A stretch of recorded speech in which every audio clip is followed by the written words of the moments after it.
Hello বন্ধুরা, নতুন একটা ভিডিওতে তোমাদেরকে স্বাগতম। পরিণীত ধারাবাহিকের আজকের পর্বে দেখা যায় যে রায়ান পারুল আর শিরিনের মধ্যে বন্ধুত্ব করিয়ে দেয়, যাতে করে তারা কোনো রকম ঝামেলা না করে।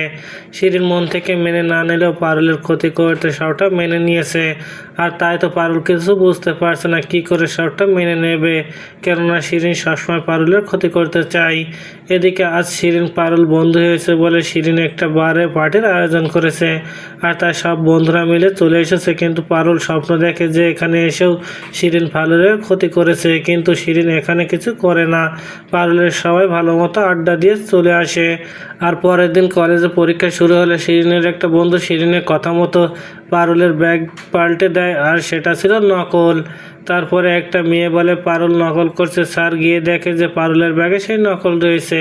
এটা দেখে পারুল রায়ান চমকে ওঠে। পারুলকে রুম থেকে বের করে দিতে গেলে রায়ান বলে, স্যার পারুল কখনো এমন কাজ করতে পারে না। স্যার কোনো কথা শোনে না। পারুল বলে, স্যার আমাকেও কেউ ইচ্ছা করে ফাঁসাচ্ছে।